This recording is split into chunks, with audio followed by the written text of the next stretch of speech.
Hi hello, ഇതെൻ്റെ കയ്യിലുള്ള ഒരു പഴയ സ്കേർട്ടാണ്. അപ്പോൾ നമുക്കിതിലൊരു താജ്മഹൽ പണിയാം. നമുക്കിതിൽ ഒരു ഡ്രോയിങ് ചെയ്തെടുക്കാം കേട്ടോ. ഡ്രോയിങ് ഞാൻ പഠിച്ചിട്ടൊന്നുമില്ല, നമുക്ക് ജസ്റ്റ് ട്രൈ ചെയ്ത് നോക്കാം. ഇത് ഒരു ലോട്ടസ് ഡിസൈനാണ്. ഇപ്പോൾ ട്രെൻഡിങ് ആയിട്ട് സാരിയിലും ടോപ്പിലൊക്കെ ചെയ്യുന്നുണ്ടല്ലോ. അപ്പോൾ നമുക്ക് ഈ സ്കേർട്ടിലൊന്ന് ചെയ്ത് നോക്കാം. അപ്പോൾ ഞാനിങ്ങനെ ജസ്റ്റ് ഇങ്ങനെ ഒരു ലോട്ടസിൻ്റെ ഡിസൈനൊക്കെ വരച്ചെടുത്തിട്ടുണ്ട്. അതിലിങ്ങനെ ഇലകളും ഒക്കെ ആയിട്ട് ചെയ്തെടുത്തിട്ടുണ്ട്. ഇത് നമുക്ക് നമ്മുടെ സ്കേർട്ടിൽ കാർബൺ പേപ്പർ വെച്ചിട്ട് അതൊന്ന് ട്രേസ് ചെയ്തെടുക്കാം കേട്ടോ. എന്നിട്ട് ഇതുപോലെ റിങ് ഇട്ട് കൊടുക്കുക. എന്നിട്ട് നമുക്ക് പെയിൻറ്റ് ചെയ്ത് തുടങ്ങാം.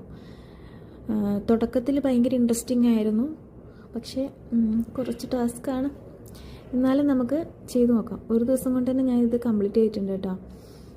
പെയിൻറ്റ് ചെയ്യാൻ ഭയങ്കര ഇഷ്ടമാണ്, പക്ഷെ ഞാൻ പഠിച്ചിട്ടൊന്നുമില്ല.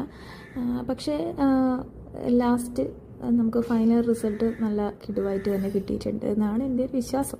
അപ്പോൾ നെക്സ്റ്റ് പാർട്ടിലാണ് ഇതിൻ്റെ ഫൈനൽ കാണിക്കാൻ പോകുന്നത് കേട്ടോ. അപ്പോൾ നിങ്ങൾ നെക്സ്റ്റ് പാർട്ടിന് വേണ്ടി വെയിറ്റ് ചെയ്യണേ. നെക്സ്റ്റ് വീഡിയോ ആയിട്ട് കാണാം. ടാറ്റാ.